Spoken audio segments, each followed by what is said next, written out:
las que hemos mencionado. ¿Y crónica cuál?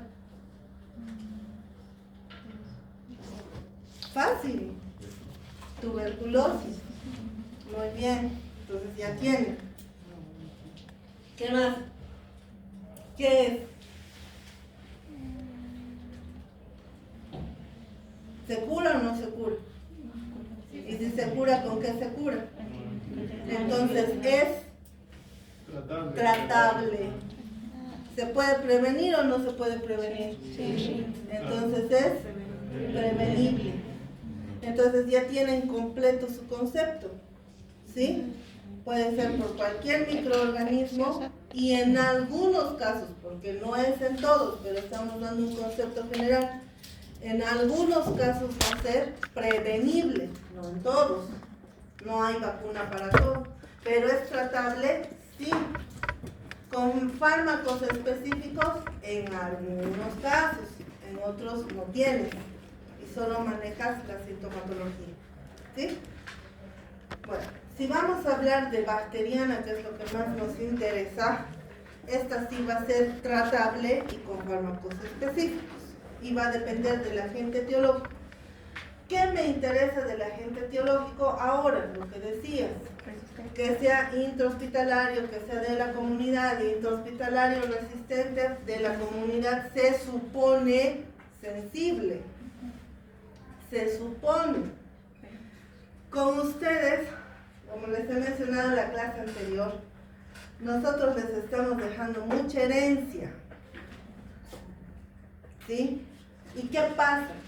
Con COVID y años anteriores con influenza, que influenza no ha marcado tanto en los países, por lo menos no en todos los países. No sé en Perú, los que hayan estado en Perú en 2009, ¿han estado en Perú? Sí. ¿Qué ha pasado con la influenza? O sea, sí fue bastante sonado, pero no fue tan expandido, no fue tan comunitario, no, fueron brotes. Brotes. Otros países, Brasil ahorita que está, no fue terribólico. No. Ya, México sí fue terribólico. No hay, ¿verdad? Doctora, dice que tú tienes que tener el convertidor. Tienes que traer. Pero ¿cómo voy a ver? ¿De allá voy a enchufar? No, de la cloaca. ¿En dónde? Tienes que abrir. ¿Está bien? Ajá. Y No, doctora, si no es un pequeño cable que se adapta de esta extensión para su lado. Igual, niños y ancianos. Ha sido terrible. Terapias intensivas no te alcanzaban. ¿Sí? Era fatal. En otros países, lo propio, Estados Unidos, ¿sí? Ha sido para llorar.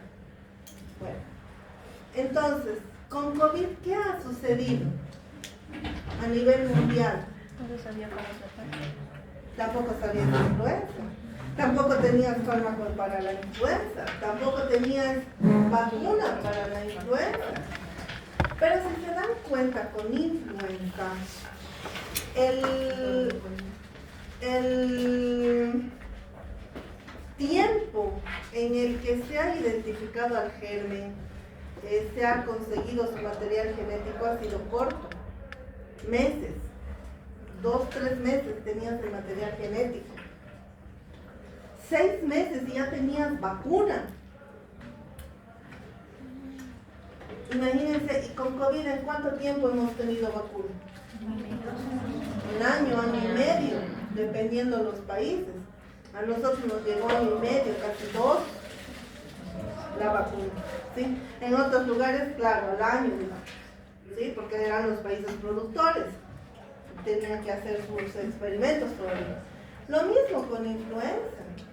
Las primeras vacunas de influenza eran de huevo, sin purificar. Un huevo de gallina, una vacuna, así es, ¿sí? Y entonces se llegaba a comercializar a precios altos. ¿Por qué les menciono esto? Con COVID, ¿qué ha pasado? Las vacunas, lo mismo, que te regalan a los países pobres, que los venden a los países ricos, que no mejor. Ustedes han debido ver el 2000, a ver qué es, 22, 21, finales del 21, 22, la vacuna de COVID se estaba vendiendo, ¿no? ¿A cuánto? 500, 2.500, 2.000 bolivianos.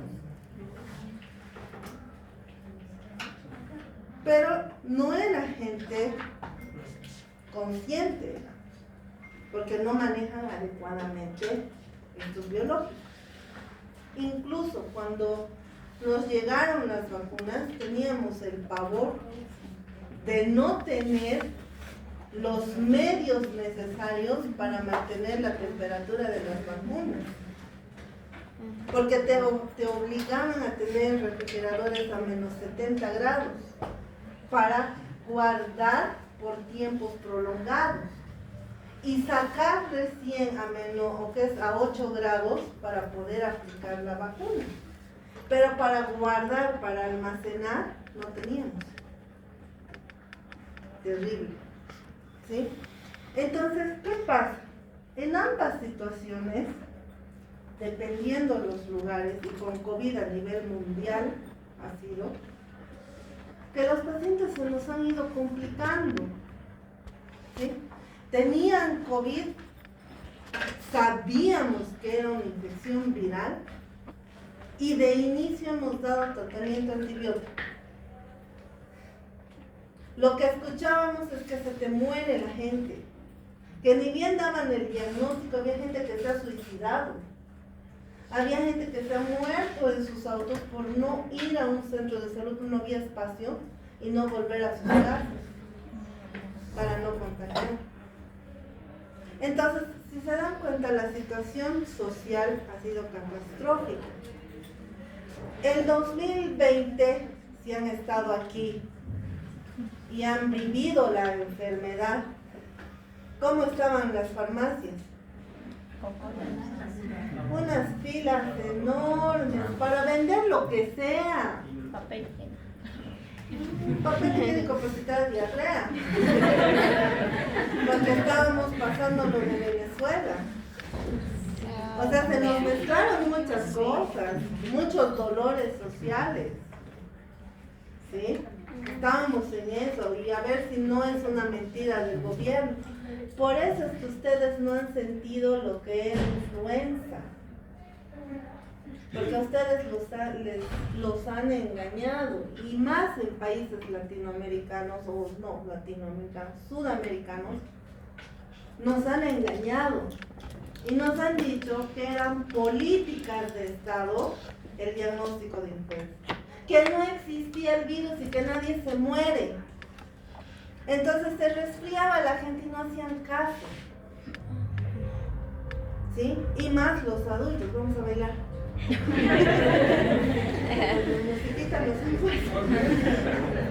¿Sí?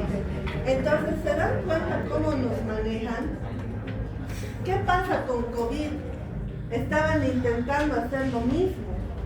Intentaban decirnos que eran políticas de Estado, que se había creado el virus para matar ancianos. Y resulta que no se morían los ancianos, se morían los jóvenes. Ah, no, es que ahora sí es para que mueran los jóvenes y se mueren los ancianos, o sea, decídanse. Simplemente eran variantes de un virus con mayor virulencia, que no concuasa la palabra, ¿verdad? No significa lo mismo. ¿Sí? Con mayor virulencia, con mayor letalidad. Entonces, ¿qué hacemos? Si eres un país en el que no vas a acceder a la vacuna inmediatamente. Los antivirales aparecían en Estados Unidos, en España, en la mayor parte de los países europeos, en Asia tenían tratamientos antivirales. Nosotros cuando hemos empezado a usar antivirales, ¿saben? Pues tienen que saber, no han vivido los verdaderos. Bueno, o sea, no estamos hablando de ivermectina, de cloros y de hidroxicloroquina, no estamos hablando de eso. Estamos hablando de antivirales. ¿En cuánto tiempo han aparecido? Año y medio, 2. Y para que accedas otro año más, porque ¿cuánto costaba el tratamiento completo? La caja, ¿cuánto costaba? Como civil, como médico, que decides hacer lo que sea, y lo que sea fue lo que sea. Y se utilizaron antibióticos de amplio espectro, se utilizaron macrólidos, pero como si fuesen dulces, caramelos, corticoides un montón. No había corticoides en 2020. Llegábamos a diciembre, no había corticoides, no había anticoagulantes, no había oxígeno. Un botellón para 3 personas, un botellón. Y me dirás que con diferentes mascarillas. No tienes tantas. La misma mascarilla, un ratito, otro ratito, otro ratito. Ese drama genera pánico social. Y las empresas abusan y te venden. Y si no hay control de medicamentos, como hemos hablado alguna vez, te venden lo que sea. Entonces la resistencia a antibióticos, gracias a esta pandemia, se ha exacerbado de una manera salvaje. Tienes gérmenes resistentes a todos los fármacos con los que contamos aquí. Si quieres gram negativos, resistentes incluso a colistin. Y les dije alguna vez, colistin es lo último que tengo para manejar. No hay más. Aquí no tenemos más. Resistentes al linezolid, estafilococos. ¿Qué tienes para manejar? Nada. Nada. Uso prolongado de corticoides, a altas dosis los corticoides, mal manejados los pacientes, los han dejado con fibrosis pulmonar, porque en algún momento con COVID dijeron que no se debe nebulizar al paciente, porque obviamente los aerosoles van saliendo, el paciente sigue tosiendo, esto está abierto, nebuliza, salen aerosoles, te contagias como personal de salud, o contagias o recontagias a los que están al lado. Entonces no se nebulizaban, les daban oxígeno seco, no humidificado. Y seco ocasiona fibrosis pulmonar. Entonces, esas complicaciones, esas cosas tan terribles que se vive en una psicosis social, si quieres, o colectiva, si quieres, generan pues conflictos a nivel social y ahorita en salud pública. El número de pacientes con tuberculosis de reactivación también es alto ahora. Y desde el año pasado es que tenemos un número exagerado de tuberculosis o extrapulmonar o pulmonar de reactivación. Entonces ustedes van a ver en paciente con fibrosis pulmonar, como si fuese minero, una reactivación de la tuberculosis pulmonar. Lo que no veíamos de las complicaciones tan terribles a nivel pulmonar, como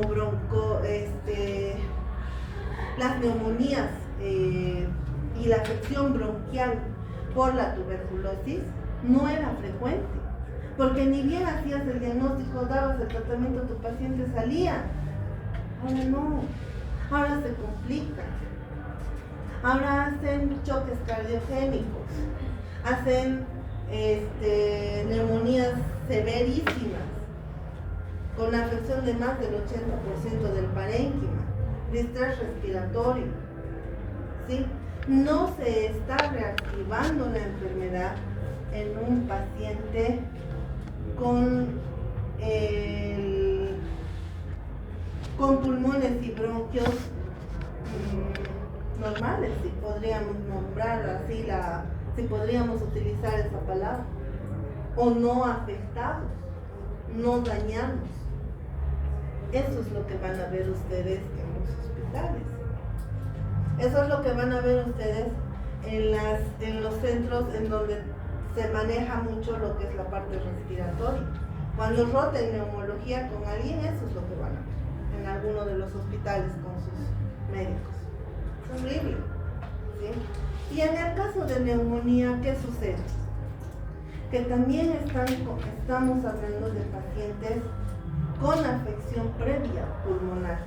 Entonces, en un paciente fibrótico se está produciendo un proceso neumónico, ya sea atípico, ya sea por bacteria típica. Los atípicos, ¿cuáles son? Fácil, uno. No. No, bueno, ya.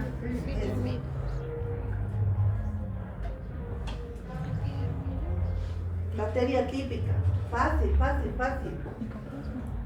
Y hemos hablado en complicaciones de la meningitis.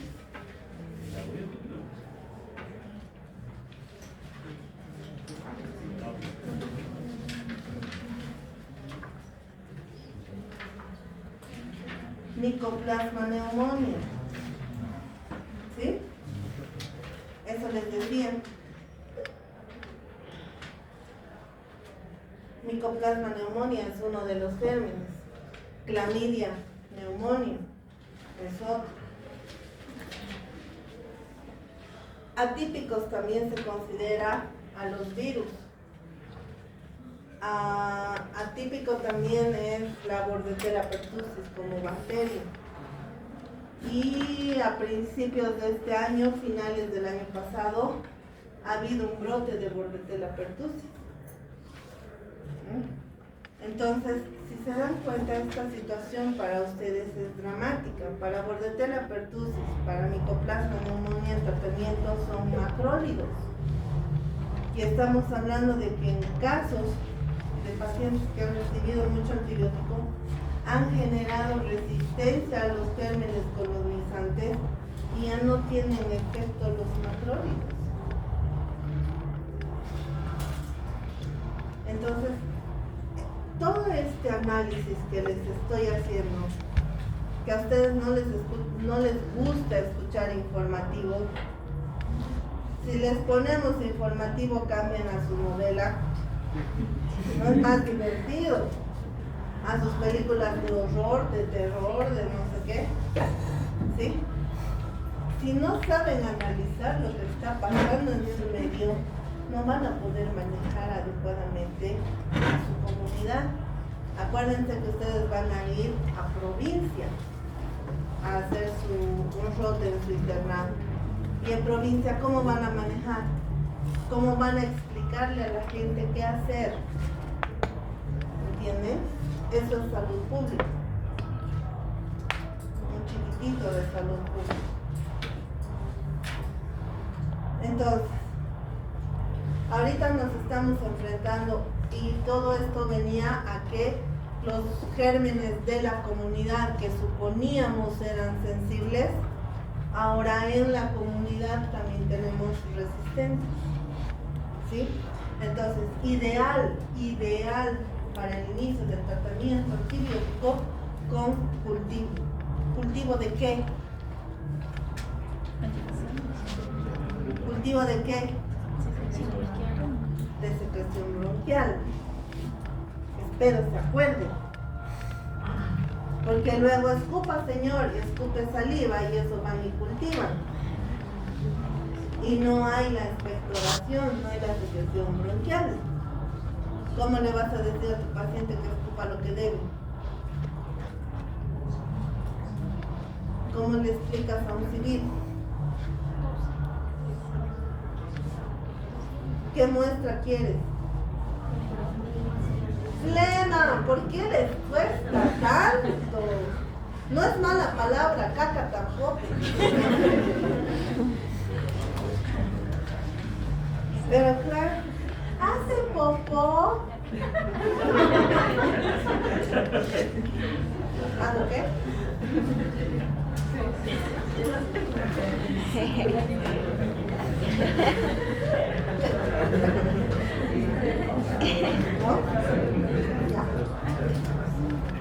estamos hablando de un cuadro agudo, ¿cuánto tiempo debería durar este cuadro agudo? ¿Cuánto es la duración para decir agudo?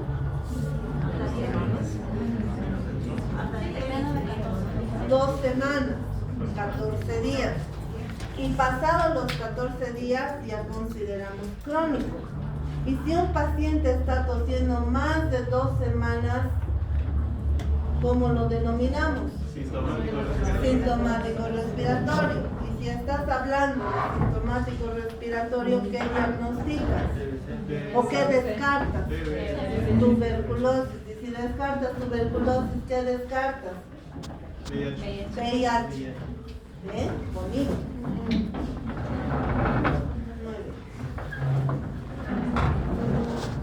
En la definición, yo no he querido agregar los hallazgos radiológicos. Por una simple razón.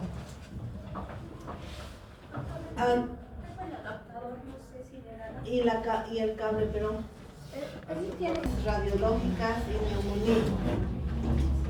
Todavía hay los antiguos que te enseñan que los infiltrados algodonosos o las imágenes de condensación están asociados a bacterias y que los infiltrados intersticiales están asociados a virus, y eso es equivocado y está mal, y no es así,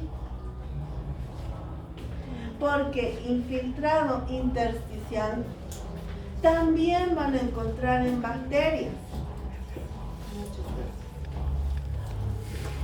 ¿Qué bacterias? Atípicas. ¿Y en quiénes van a encontrar infiltrados algodonosos que no sean bacterias? Virus. Les comento que también los virus pueden hacer infiltrado algodonoso, pero son microinfiltrados, son varios infiltrados algodonosos en todo el parénquima. ¿Sí? Entonces, ahí está, qué bonito, ¿verdad?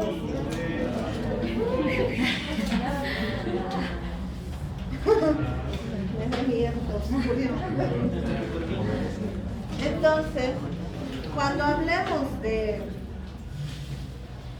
diagnóstico radiológico, de ninguna manera ustedes van a hablar de que se trate de virus o de bacteria.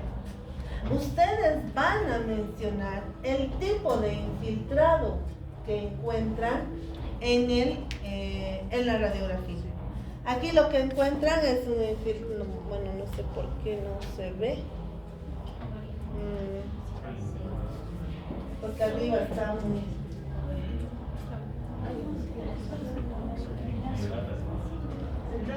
El dato. Pero acá en el ápice derecho estamos viendo justamente esto. Acá estamos viendo esto, ¿sí? Un infiltrado. ¿Qué tipo? ¿Qué es? Algodonoso, condensación. Entonces, ¿sí? Y acá, ¿qué están viendo? Aquí. Intersticial. No da. Aquí. Es un infiltrado intersticial. Acá algodonoso puede ser, pero es más intersticial. ¿Sí? ¿Y podríamos asegurar que se trata de virus? No. ¿Y acá podríamos asegurar que sea bacteria? No. Pero, por frecuencia, obviamente, más relacionado con bacteria unos y con virus otros. pero de ninguna manera el diagnóstico, las pruebas de imagen te van a dar un diagnóstico etiológico. Diagnóstico etiológico, ¿cómo van a conseguir? Si es bacteria, por cultivos. Si no se puede cultivar la bacteria, se hace serologías. Por ejemplo, para micoplasma pides serología para micoplasma, serología para clamidia, ¿sí? Serología para bordetela.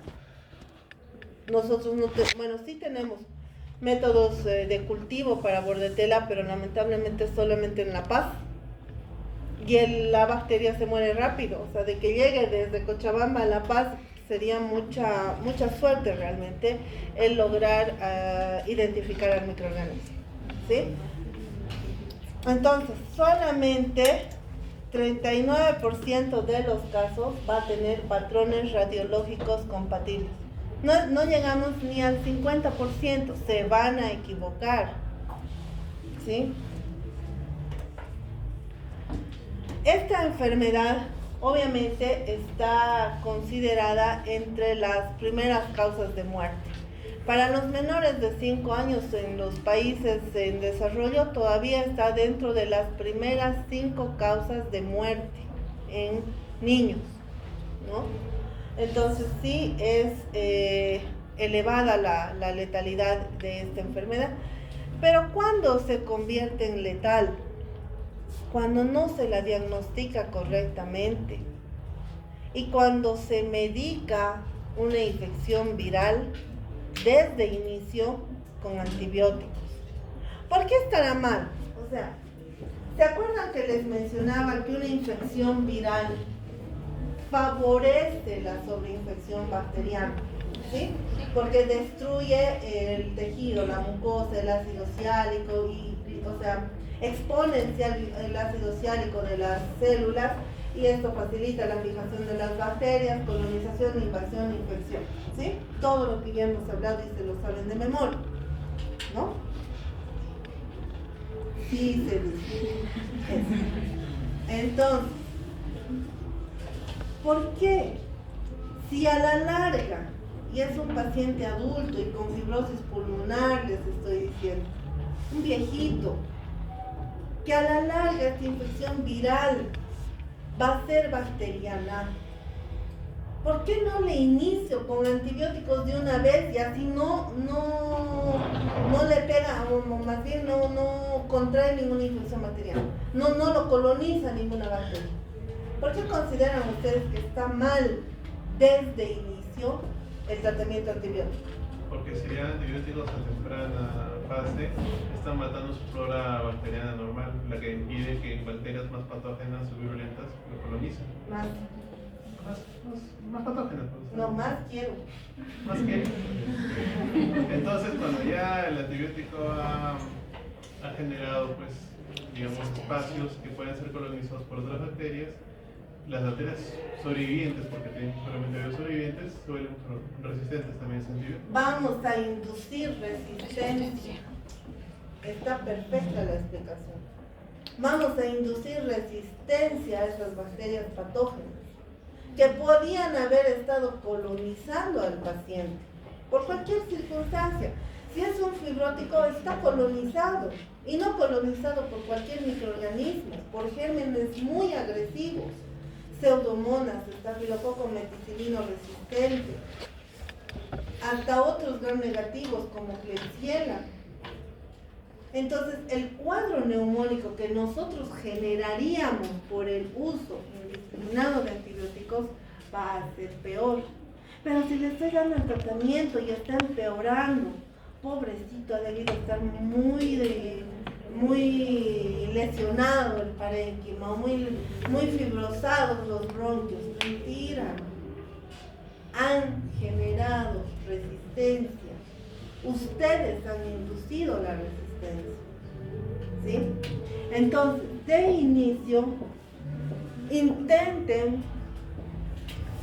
otra vez tomar exámenes de imagen, exámenes bioquímicos, hemograma, función renal, función hepática. El hemograma inicialmente ¿cómo va a estar? Y aquí hay otro error, ya los he sacado de un error. ¿Cómo va a estar el hemograma?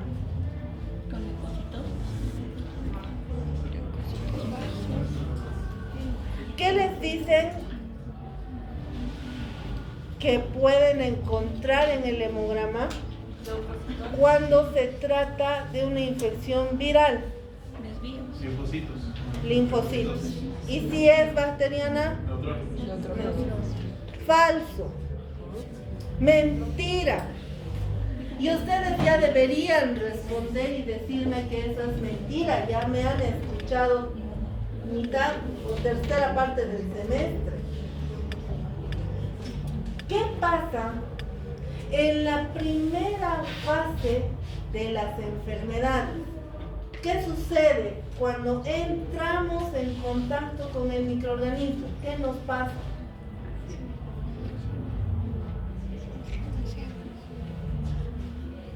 Les toso de nuevo, así se acuerdan. No necesitas que te tos. Muy bien, entonces. Inflamación. Ya, entonces sucede la activación de la respuesta inmune. ¿Cuál? Anticuerpos.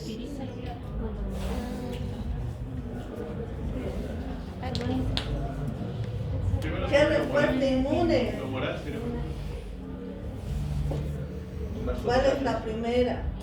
La innata. Claro, ¿Qué la respuesta innata. inmune despierta? Fiebre. Innata. ¿Sí? La innata. ¿O es que cuando les he tosido todos se han ido con fiebre? No.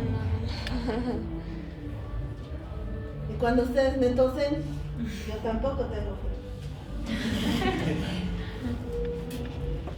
Entonces, entramos en contacto con el microorganismo y funciona la innata. En la innata, ¿qué célula es la principal para la acción de defensa? Los monocitos. B. Linfocitos B. Los ¿Cuál B. es? ¿Cuál? Monocitos. Las células B. ¿Cuál es la primera célula en salir a nuestra defensa? Linfocitos B. Las células B. Los neutrófilos. Oh. Los macrófagos locales obviamente son los que van a empezar a fagocitar, pero liberan citoquinas. ¿Y quiénes son los que van a salir a defendernos? ¿A quién llaman? Ahora sí. ¿Cuáles son los soldados que salen? Los neutrófilos. Y estamos hablando en la primera fase, ¿sí? De cualquier proceso infeccioso, porque hemos dicho, no interesa el antígeno que sea, ¿sí? No importa el tipo de antígeno, la respuesta va a ser exactamente la misma, ¿sí? Entonces, si fuese una infección viral y es la primera fase, los primeros días, ¿qué van a encontrar en el hemograma? Leucocitosis con neutrofilia. Entonces no van a encontrar pues la linfocitosis que están acostumbrados a ver. Y cuando le toman un hemograma y ven leucocitosis con neutrofilia, ya ni le piden placa y escuchan extractores y le dan antibiótico. Y no han preguntado cuánto tiempo de evolución tiene su paciente. Gracias a COVID ahorita los pacientes ya no llegan en etapas tardías de neumonía. Son muy pocos los que van a llegar con una insuficiencia respiratoria marcada. Tendrían que ser los más viejitos, que son los más tercos, porque dicen ya es COVID y me quiero morir. Sí, ¿verdad? Porque le tienen pavor a ir a internarse en un hospital con COVID. Saben que se van a morir. ¿Sí? Eso es lo que tienen bien clavado ahorita los adultos mayores principalmente. Entonces, te llega más o menos con una evolución que de 2, 3 días, 4 días. ¿Qué esperas ver en el hemograma? A veces nada, ningún cambio. Y tu hemograma está casi normal o ligeramente elevado los leucos, pero con neutrófilos altos. No se fíen de que no tiene leucocitosis, sigue con 5.000. Pero ahí dice 5.000 leucos, 90% de neutrófilos. ¿Es normal? No. Ya te está diciendo que hay que. Infección. No, que hay que. Entonces, ¿qué hay? Infección. No, ¿qué hay? Antígeno. No. Sí. No. ¿Qué hay? Antígeno. ¿Qué es? Primera etapa. Alguien esté midiendo. Pero ella ha dicho y no quiere hablar. Colonización. Eso. Inflamación. No les está diciendo en ningún momento ese hemograma que es infección. ¿Qué les está diciendo? Inflamación. ¿Sí? Inflamación. Nunca un hemograma te está hablando de proceso infeccioso. Te está hablando de un proceso inflamatorio secundario a, en este caso, proceso infeccioso. Pero es inflamación, jóvenes. Y están viendo la primera fase ahí, lo están teniendo frente a ustedes. En los días, 4 o 5 días, esto va a virar y sí van a encontrar lo que quieren. Le vuelven a tomar un hemograma y van a encontrar la linfocitosis. Tienen que empezar a subir los linfocitos T, CD4, CD8, porque son los que atacan o combaten mejor a los virus. ¿Sí? Entonces nunca y a los hongos, por si acaso. Entonces nunca se olviden de eso.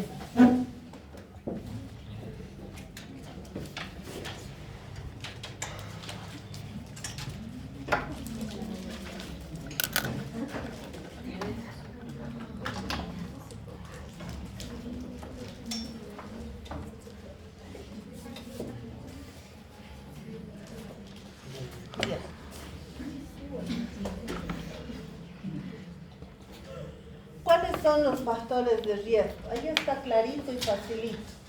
Extremos de la vida, contaminación del medio ambiente, todo lo que hemos hablado, enfermedades de base, que sea cardiópata, que sea neumópata principalmente. Tenemos que hablar de las enfermedades crónicas, diabetes, cáncer, ¿no? Todo lo que nos pueda reducir los mecanismos de defensa. Ahí tienen otra lista. Una pregunta, ¿en cuánto tiempo sale el cultivo de flema? ¿El cultivo de la flema en cuánto tiempo sale? Deberían salir en 3 días. Y si tenemos una persona, digamos, que es un extremo de la vida, que es una persona inmunocomprometida con un viejito, y no le ponemos antibiótico pensando que es viral, y resulta que si era viral, no perdemos 3 días, ¿no es mejor? No vas a esperar 3 días. Y suspenderlo. No. Es lo que les he dicho. En infectología nunca van a manejar con especificidad los procesos infecciosos. Si han rotado ya en la práctica, la mayoría de los tratamientos son empíricos. ¿Sí? ¿Por qué son empíricos? Porque hemos pedido cultivos, sí, y el resultado no sé. Llegas al viernes, hemos pedido cultivos, sí, ¿cuándo? En la fecha, tal fecha. Y el resultado no hay. Pero ahí no se crea resistencia. A ver. Para la selección de antibióticos, que es un tema bien difícil, si no lo entienden desde la parte de que no les gusta, que es epidemiología. Este pequeño subtítulo que todos nos saltamos cuando estamos estudiando, la frecuencia de los agentes etiológicos en China, que me importa, yo estoy en Bolivia y encima soy peruano, y de Perú nadie me dice nada, y de Bolivia tampoco. No está el chileno, no ha venido. Es el que más se salta. ¿Me entienden? Es así. Es bien complejo.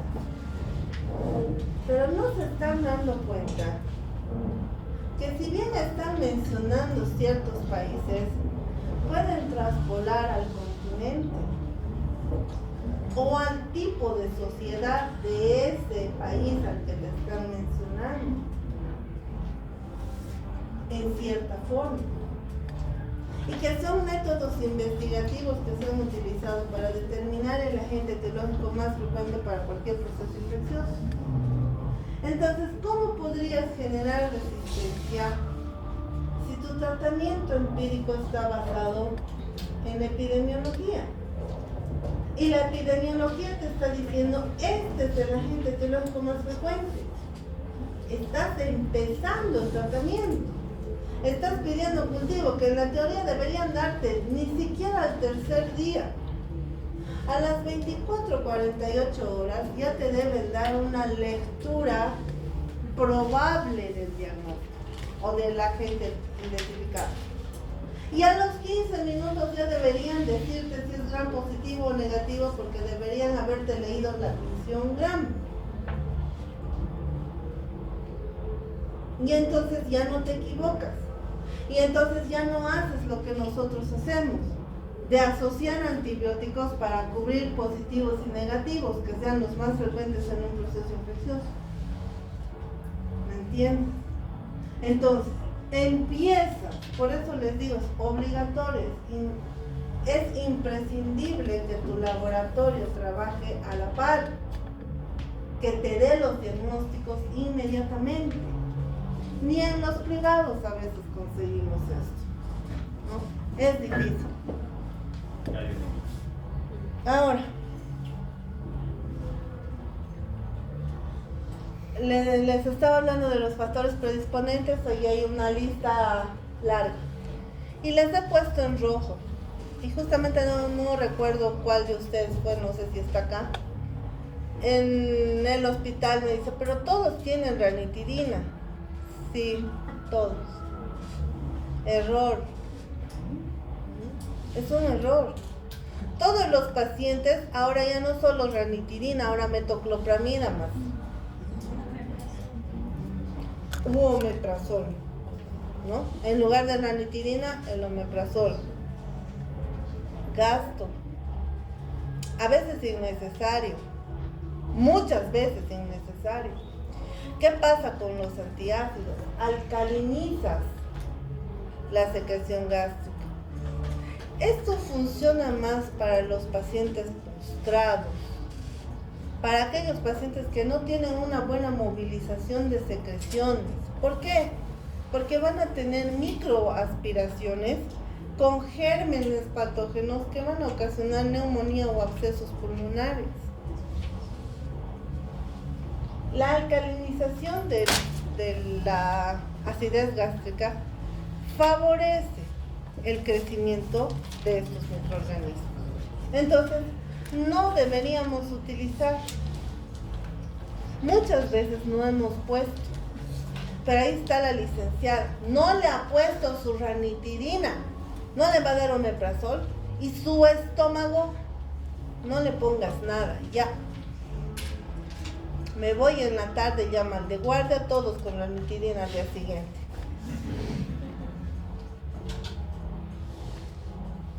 Entonces, cultural, ¿quieres? No sé ya ni cultural. Incultura médica, ¿sí? Para la utilización de esto. Y sí tienen razón, y no me acuerdo quién haya dicho, creo que no está. sí, pero es una observación muy, muy inteligente, ¿sí? Y lo ideal sería que esa observación la hagan siempre. Y así dejamos de usar nosotros como sus docentes los antiácidos en todo paciente internado. ¿Qué tratas de prevenir con antiácidos? En pacientes crónicamente internados, por lo menos un mes, 2 meses, estas úlceras por estrés, ¿no? Las úlceras por Cushing, pero no les pasas a todos. Además tienes psiquiatra, se los pasas al psiquiatra, ¿sí? Lo mismo, ¿no? Lo que les explicaba, el proceso viral va a ocasionar lesión a nivel de las células del epitelio mucoso, ¿sí? Y las empieza a destruir y favorece la colonización por bacterias y desarrolla pues los cuadros bacterianos. Inicialmente hemos dicho, un resfriado común se puede complicar con sinusitis, con otitis, si es el término siempre mal utilizado, resfriados mal curados.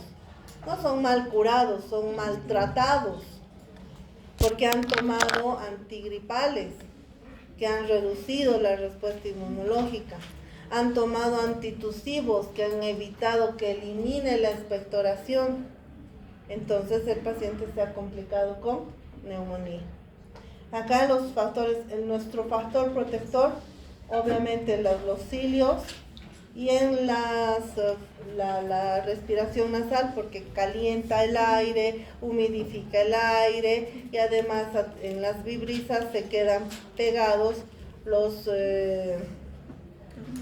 el polvo, el smog, los mismos microorganismos que deberían ser eliminados, ¿sí? Muy bien. La fisiopatología, esto deberíamos correr, porque es rapidito, es facilito. Salud, ¿ves? Después, no, yo no toso, me estornudan. Ingreso del microorganismo por vía inhalatoria. En raros casos, aspiración del contenido orofaringeo, las microaspiraciones que les menciono. La diseminación hematógena. Aquí siempre les hago una pregunta. ¿Qué es más fácil? Que a partir de un absceso, por ejemplo, absceso cutáneo, ¿no? A nivel del muslo, todo el muslo está compuesto. Un golpe, una caída, lo que quieran, se ha abscedado esa lesión y ha comprometido todo el muslo. Es más fácil que un proceso neumónico se complique con un proceso cutáneo, un absceso cutáneo, o es más fácil que un absceso cutáneo se complique con neumonía.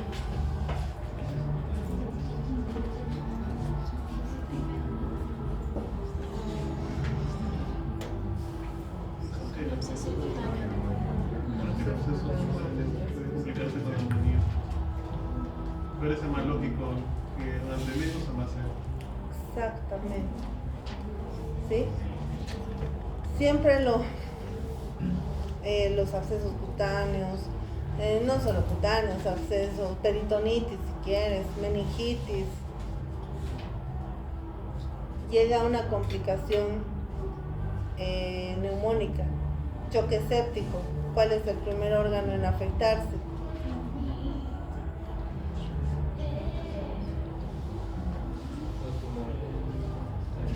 ¿Sí? ¿Qué dijimos que le pasaba?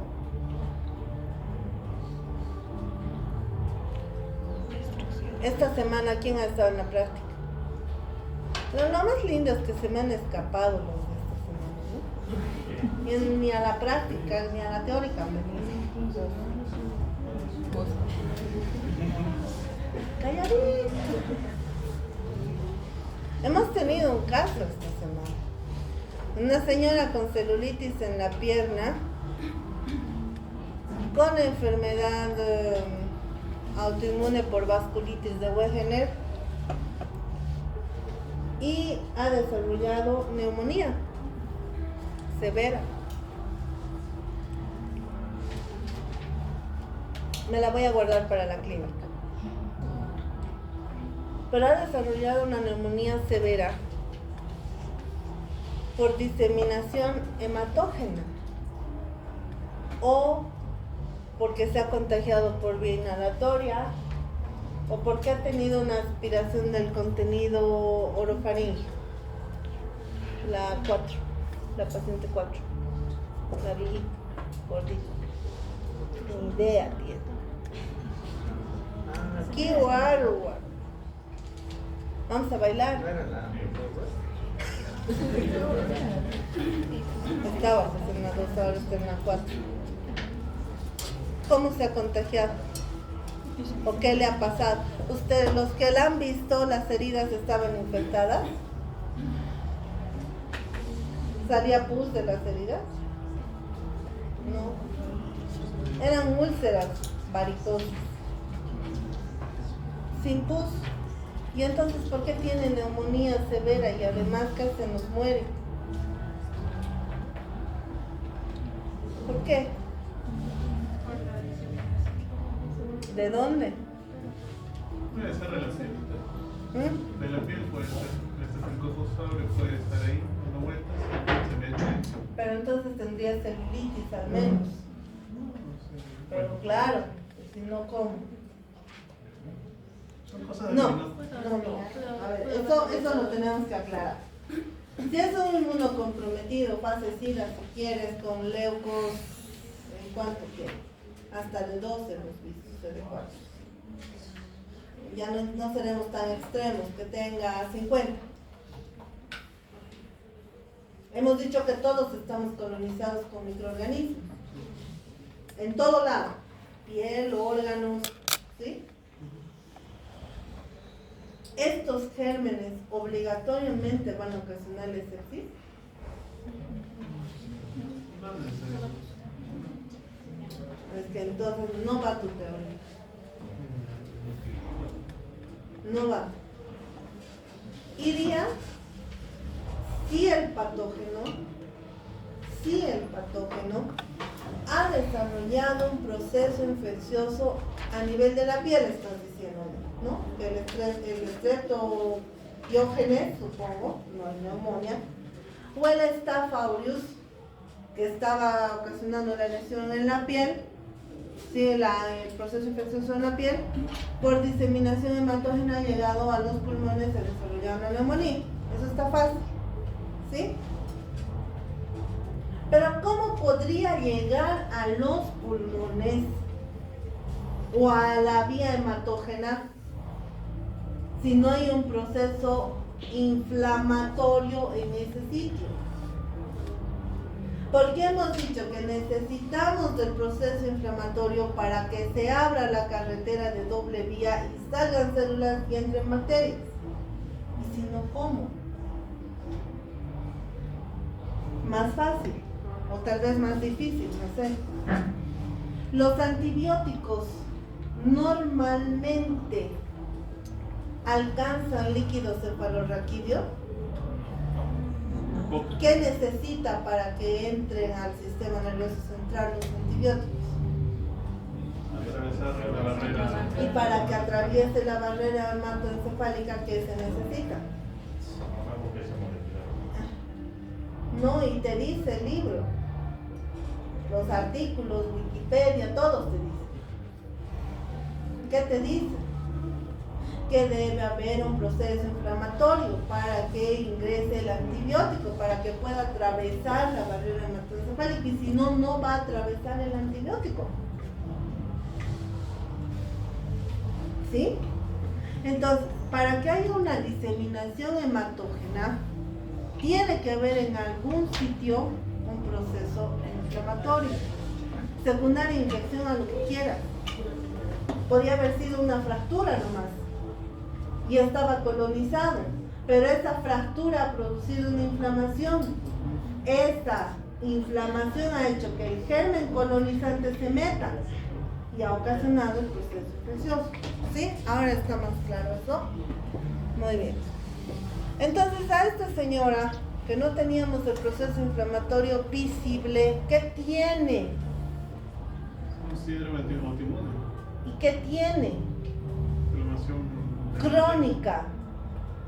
totalmente con corticoides. Inflamación crónica. Inflamación crónica. Jóvenes, el asma, artritis reumatoidea, lupus, son enfermedades que inflamatorias, crónicas. Todo el tiempo está inflamado ese paciente. ¿Cuál es el tratamiento de una artritis reumatoidea? Corticoides. ¿Cuál es el tratamiento de Wegener? Corticoides. De lupus. Y les dan 1 día, 2 días, 3 días, años, tratando de reducir ese proceso inflamatorio. Entonces, ese proceso inflamatorio crónico puede favorecer que gérmenes colonizantes desencadenen procesos infecciosos. Ahí te la compro, pero así, ¿sí? De esa manera.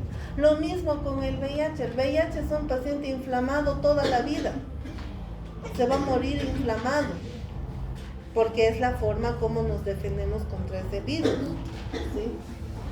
Y contiguidad tendría que ser la extensión directa de un foco. Si hay un absceso en pared torácica, pues que directamente ingrese a cavidad pleural o a pulmón, ¿no? Ya. ¿Qué sucede entonces? Ingresa por vía inhalatoria, vamos a ver esto. Coloniza vía aérea superior, toda la respuesta que ya conocemos, y debería controlarse el microorganismo ahí, debería eliminarse el microorganismo. No sucede, por el contrario, continúa multiplicándose, o el microorganismo es tan chiquito, mide menos de 5 micras, que al inhalar ya ni se queda atrapado en vía aérea superior, sino que alcanza directamente la vía aérea inferior. Entonces ahí ya nos gana. En vía aérea inferior, ¿qué sucede? Que tenemos a los neumocitos tipo 2, que son los macrófagos, que también deberían fagocitar, que también deberían cargarse al microorganismo hasta los linfáticos y destruirlo, ¿sí? Debería suceder así. Sin embargo, no sucede así. Este paciente no tiene respuesta inmunológica. Encima, esa pobre respuesta que estaba intentando controlar la enfermedad autoinmune, la anulamos con corticoides. Es parte de su tratamiento. Si no le damos corticoides, esa persona se va a morir, ¿sí? Entonces, ¿qué estamos haciendo? Favoreciendo el crecimiento, el desarrollo de estos microorganismos. Ya está tu fisiopatología. ¿Es difícil? Espero que no. Lo hemos repetido 100 veces. Ahí está otra vez. Llega a los bronquios, alveolos, ¿sí? Y a nivel alveolar, ¿qué hace? Produce la respuesta inflamatoria. ¿Qué es la respuesta inflamatoria? Salida de contenido hacia los alveolos. ¿Qué contenido? De los vasos sanguíneos, las células, el líquido, albúmina, todo lo que hemos hablado. Las bacterias están ahí, se están muriendo, y todo eso adquiere luego esa coloración verdosa amarillenta. Eso es pus, ¿sí? Y se forman los abscesos o los microabscesos que conocemos como neumonías, ¿sí? Lo mismo y lo mismo aquí con su neutrófilo fagocitando y la respuesta, ¿no? Exactamente lo mismo, para que tengan idea que aquí la proliferación microbiana está generando más inflamación hasta que se ocupan los alveolos con secreción. En esta situación, cuando ya estamos aquí, ¿cuál va a ser la clínica característica del paciente? ¿Qué hace el paciente? Tose. Tos seca. Y tiene, aquí podría ser la tos seca. aquí, ¿no? Aquí ya no, porque acá ya están llenos los alveolos, ¿no? Ahí sería tos con expectoración. ¿Y tose poco? Tose mucho. Escupe sus pulmones por la boca de tanto toser. ¿Y qué toma el paciente? Parece tan mal.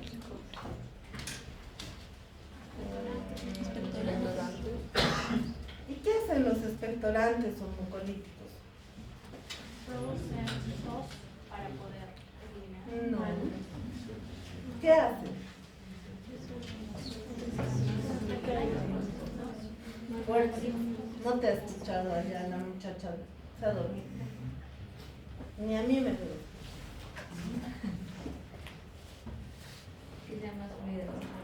Hace que las secreciones sean más fluidas. No es que te produce tos. ¿Por qué toses más cuando tomas un mucolítico? Porque más líquido. Porque hay más formación de secreciones. Ah, estamos entendiendo, eso me está gustando.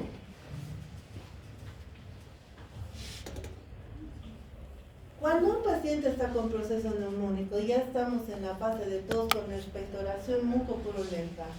Y tengo que decir mucopurulenta. ¿Sí?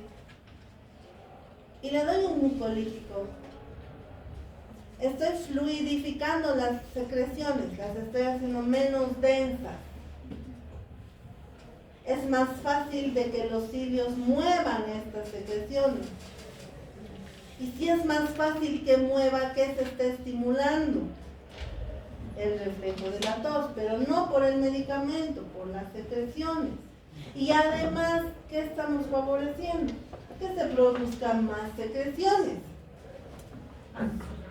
¿Estamos ayudando? ¿Qué opinan? Ahora, le estás dando eso aquí a la compañera. Así como la ven, está tomando su mucolítico. ¿Le sirve? ¿A ella le sirve? Otro escenario. Paciente intubado. No tan grave entonces. Un paciente, un viejito, ahí postrado en su cama. ¿Le sirve el mucolítico? ¿Por qué no le sirve? No tiene la fuerza necesaria para toser y expectorar. Ella puede, a ella le puedo dar, le puede ayudar. De hecho yo no uso ni en niños, ni jóvenes, ni viejos, ni nada. Porque lo que estás haciendo es producir más secreción. Y si no tose y elimina, porque por si acaso las mujeres no eliminan y no tosen, y si están llenas de flema, sigue.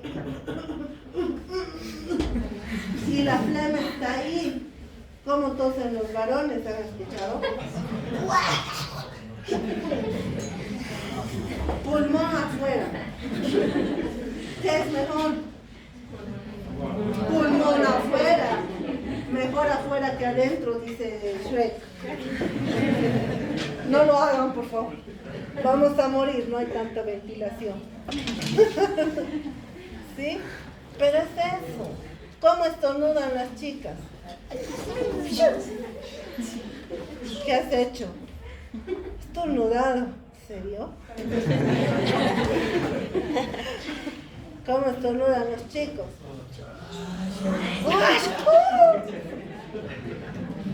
Te bañan. ¿Qué es mejor? Que te bañen. Además de que si se contiene el estornudo les puede dar un paro cardíaco, ¿no? ¿Sabían eso, no? O sea que no es tan gracioso. Te mira nomás pues que no tiene mocos o qué. Ya. Entonces, antes, estábamos en esto. Ya les dan mucolítico. Si ustedes leen la composición de los mucolíticos, de la mayoría de los mucolíticos, no tiene solo mucolítico. ¿Qué más tiene?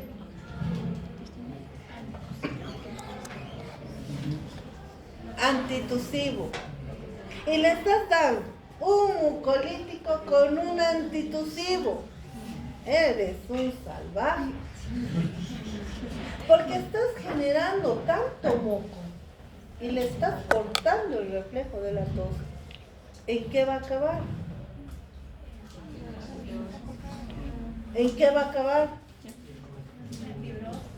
¿Qué fibrosis? Si no era neumonía, ya lo es. Va a acabar. La complicación de estos fármacos es neumonía. Por eso es que no se usa. En la tos seca, sin expectoración, ¿pueden utilizar antitusivos? En la tos irritativa, sí. Sí.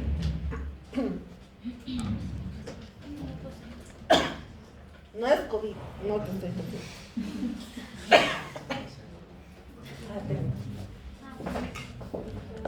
Tome su mucolítico, doctora. Mi mucolítico.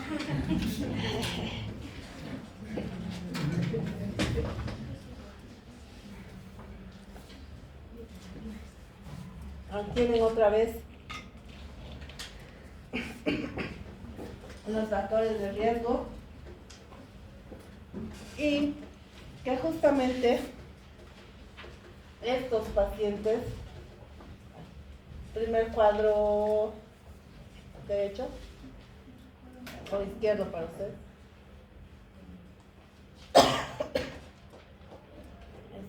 no da, no quiere. Están colonizados. Tabaquismo, diabetes, neumópatas, están colonizados. Además, son pacientes que sufren infecciones muy frecuentes. ¿Y qué pasa con las infecciones frecuentes? Que reciben frecuentemente antibióticos, ¿sí? Otros factores de riesgo, ya hemos dicho, la microaspiración, los ACVs, los TECs, el que si es un paciente intubado, un paciente con traqueostomía, no haga la aspiración correcta de las secreciones, dejen la formación de un tapón mucoso o de que los tapones sean mucho más abajo, ya en bronquios mayores o mismos alveolos, y ya estemos desarrollando o provocando neumonía, ¿no? Mecanismo de defensa, el transporte mucociliar. Por eso es que los pacientes fumatéricos, los que practican el tabaquismo crónico, sí, pero tabaquismo en serio, una cajetilla, 2 cajetillas día, los cilios ya no funcionan. Los cilios disminuyen su fuerza en el movimiento del látigo. ¿Se acuerdan cómo hacen los cilios?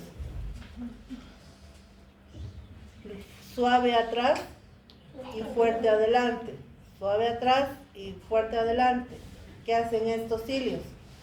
Suave, suave, o se quedan ahí y ocasionan una discinesia ciliar, ¿sí?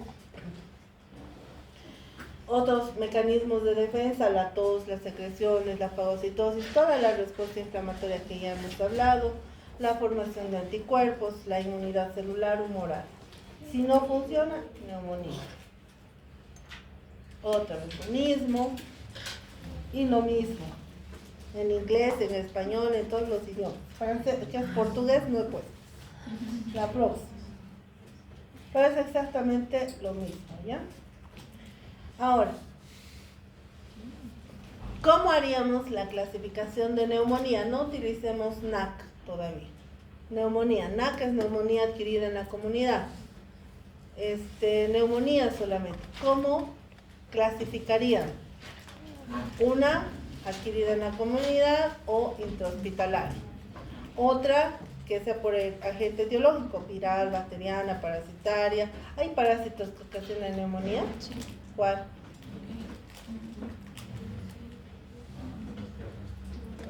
Tiene el proceso, doctora, y va también por ¿Cuál el respiratorio, proceso? no recuerdo ahora. Con un protozoario. Está bien el proceso, pero ¿cuál? Protozoario. Todos los... El estrongiloides, el ascaris, uncinarias, toxocara. Muy bien. Los nematodos. Exacto. Ahora, hemos hablado de agente etiológico, ¿no? O fúngico nos falta. Muy bien. Tenemos otras causas. Esas serían las causas infecciosas. Y las causas no infecciosas podrían ser químicas, que inhalen sustancias tóxicas. Hemos dicho un ejemplo para todos nosotros en primeros cursos de medicina, el formol, que nos aniquila, ¿no?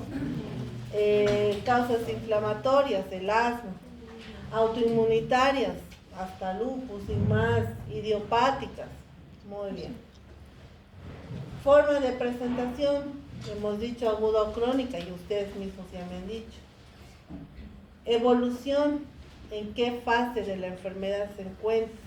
Gravedad, leve, moderado, grave, va a depender del curvo, ¿no? Características anatómicas, ¿qué tipo de patrón radiológico estamos identificando?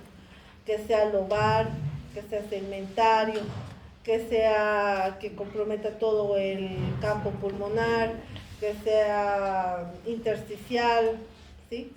Muy bien. Ya tienen otra forma de clasificar. Características extrapulmonares, lo que habíamos hablado anteriormente de los parásitos, ¿no? Que se considera una neumonía eosinofílica, ¿sí? Por ejemplo. En cuanto a la gravedad de la enfermedad, y para que nosotros podamos decir está en estadio grave o moderado, debemos considerar la edad del paciente. Acuérdense que los niños van a respirar más, o sea, tienen una frecuencia respiratoria mayor que los adultos y la respiración es más superficial. Y los más chiquititos, los neonatitos o hasta lactantes menores, 1 mes, 2 meses todavía, al momento de evaluarlos, cuando hacen su control de niño sano, eso háganlo también en pediatría, revisen a los chiquitos, quítenles o súbanles la polerita.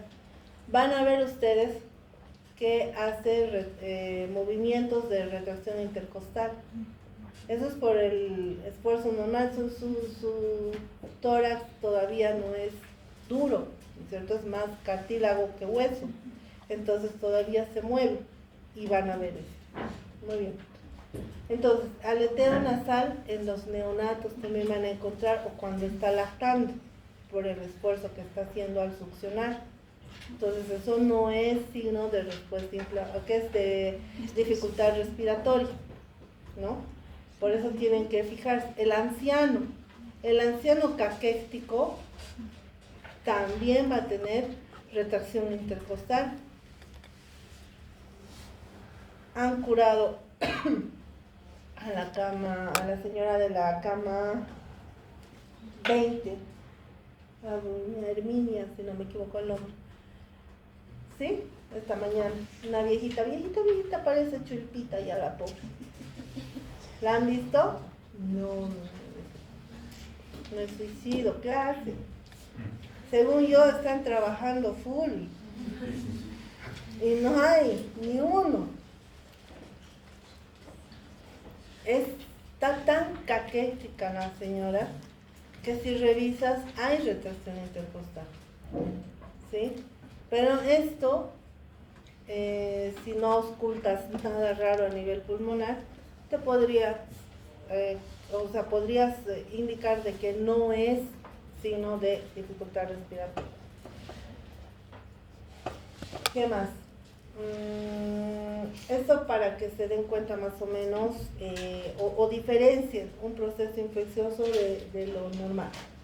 Ahora, para que consideren grave o moderado primero, para los lactantes. Ahí dice frecuencia respiratoria menos de 5 respiraciones por minuto, ahí está mal. La frecuencia respiratoria es menos de 50, tiene que decir ahí. Porque más de 50 ya te está hablando de que está gravemente enfermo. ¿Sí? Normal, en un neonatito puede respirar hasta 30 respiraciones por minuto. ¿Sí?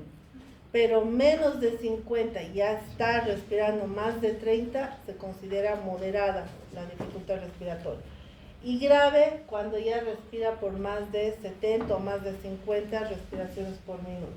Y observamos obviamente ya todos los signos de dificultad respiratoria. Si al aleteo nasal, a la retracción intercostal se suman lo que es cianosis, desaturación, quejido, etcétera, estamos frente a neumonía grave. ¿Qué es quejido? ¿O cómo suena? No es lo que ustedes hacen, no hay mucha tarea, no hay tantos temas para estudiar, no, eso no es quejido. ¿Qué es quejido? ¿Cómo se queja?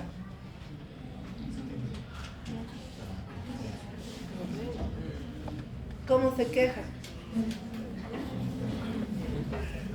Y también sucede en adultos, por si acaso, no solamente en los niños. Es menos raro que un adulto presente quejido, realmente tendría que ser alguien muy emaciado, ¿sí? Muy flaquito. ¿Qué es? Quejido. ¿Cómo suena? ¿Cómo sonaba el gallo? ¿Cómo sonaba el gallo? Muy vergonzoso. ¿Cómo hace el gallo? Kikiriki. Esa es la gallina. Hazme el favor. ¿Cómo sonaba el gallo en laringitis?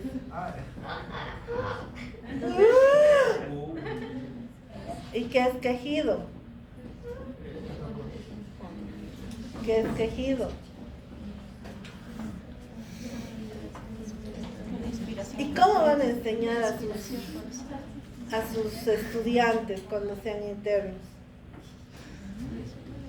Ay, es que el quejido es...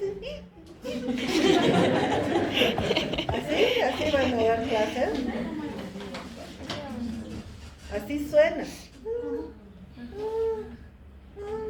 Eso no es un gallo, doctor. ¿Qué? Eso no es un gallo. Parece un grito. Es quejido, está quejándose, es un quejido. Cuando ustedes escuchen eso en neonatos o en adultos, ese paciente está gravemente enfermo, está comprometido. Y si lo saturan, seguramente está saturando por debajo de 70, sino que menos. Entonces,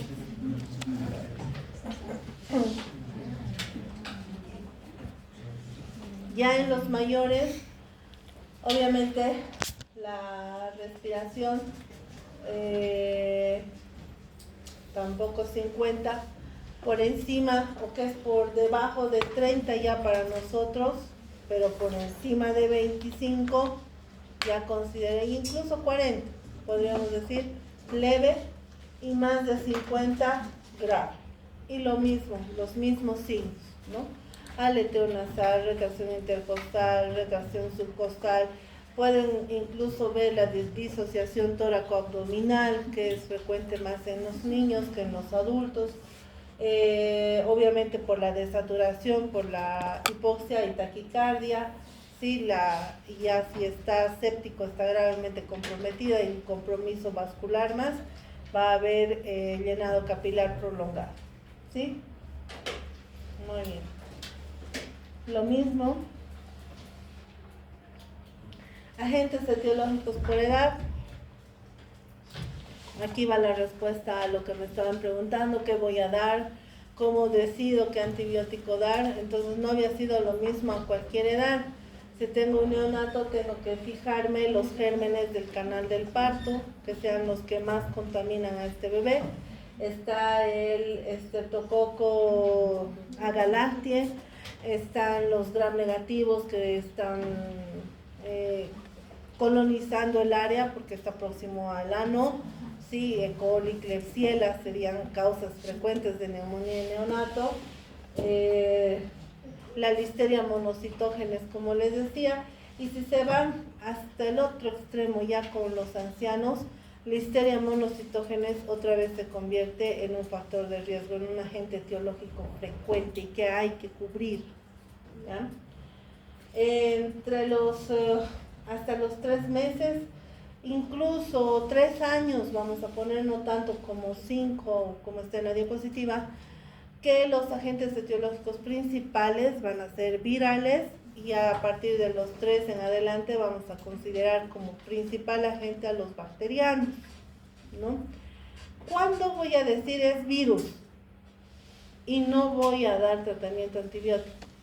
Cuando estemos en un momento epidemiológico. ¿Qué es momento epidemiológico? Lo que hemos vivido este tiempo. Han vivido COVID. Si venía con dificultad respiratoria, fiebre, desaturación, tos con expectoración, no decían estreptococo, ¿no? ¿Qué decían? COVID. Y ahorita deben decir influenza, porque el número de casos de influenza es alto.